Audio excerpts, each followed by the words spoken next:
ढेंकानाल जिला कामाख्यानगर समाज पाठक विचार मंच पक्षर वन विहार कार्यक्रम सहर सन्निकट गुंडीचा नाली ग्रामर उत्तर पार्श्व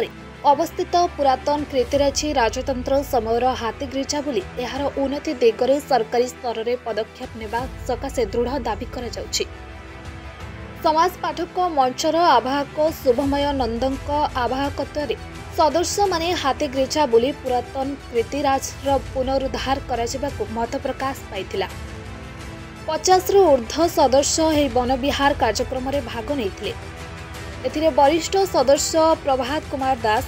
मलय रंजन पति, मदन मोहन बराल, अमर प्रसाद सतपति, ज्ञानरंजन मिश्र, शरद बेहरा, निरंजन साहू, पिंटू प्रधान, प्रकाश कुमार पात्र, सत्यव्रत नायक, सौम्यरंजन नायक, प्रह्लाद मुदुली, अनिल नायक, निहार राउत, मधुसूदन राउत एवं समस्त सदस्य उपस्थित थे। आगुरी छोट होइतलु हाथीगिरिजा हाथी खेदा एमती कहउतले हम जेजेमा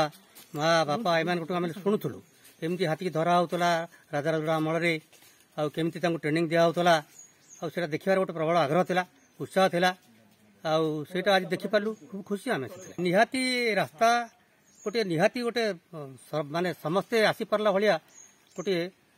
सबुदिन रास्ता दरकार एठिकी जोटा निहाती आवश्यक सो दैट एमती हेले कौन हम ना अनेक लोक आसिकी ये जगार सौंदर्य देखिपारे एवं आम जिलार यहाँ गोटे दर्शनीय स्थान ही रही। ये जो समाज खबर कागज गोपबंधु प्रतिष्ठित खबर कागजर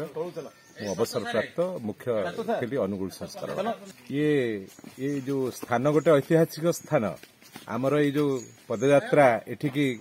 समाज पाठक विचार मंच ये मध्य एक ऐतिहासिक घटना यही सब जगह को खोजी प्रशासन को पाखे पहुंचेबा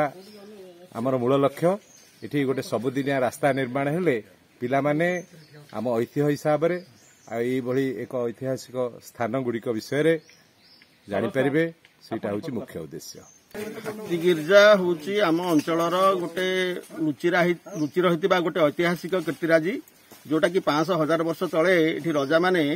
गोटे स्वतंत्र स्थान तैयारी करथिले जोटी हाथी मान को धरा जाउथला एवं प्रशिक्षण दिया जाउथला किंतु ये जगहटा ए पर्यंत लोकलोचन बाहर अच्छी एवं एठी आसीबा पई स्वतंत्र रास्ता नहीं। समाज पाठक विचार मंचर उद्देश्य होउची जे एको लोकलोचन को आनिबा प्रशासन पागरे रखिबा एवं एठी जो रामायण नदीटी अच्छी एटा गोटे सुंदर मनोरम स्थान होईची ऐतिहासिक कीर्तिराजी सहित एठी प्राकृतिक शोभाराजी भरपूर रही जोटा गोटे पिकनिक स्पॉट हो पारिबो एवं एटा टूरिस्ट स्पॉट आकार रे ढेंकानाल जिलार मुख्य आकर्षण मध्य हो पारिबो। तेणु एठी जदि गमनागमन सुविधा करा जिवो गोटे ब्रिजटे करा जिवो एवं रास्ता कर दिया जिवो ताल निश्चित भाव में सारा भारतरू एवं ओडिशार लोक माने आसिकरी एठी ए ऐतिहासिक कीर्तिराजी को देखि पारिबे ए उद्देश्य रखिकरी आमर समाज पाठ विचार मंचर आम कामाख्यानगर सबू बुद्धिजीवी माने एठी एकाठी होइचंती एवं समस्ते आमे एठी बहुत खुशी अनुभव करूचु जे एते दिन परे एते संख्यक लोक आमे एठी 6 किलोमीटर रास्ता चल चली आसी एठी पहुंचीचु एवं एही पुरातन कीर्तिराजी को आमे समस्त लोक नबू ए उद्देश्य रखि आमे समस्त एकाठी।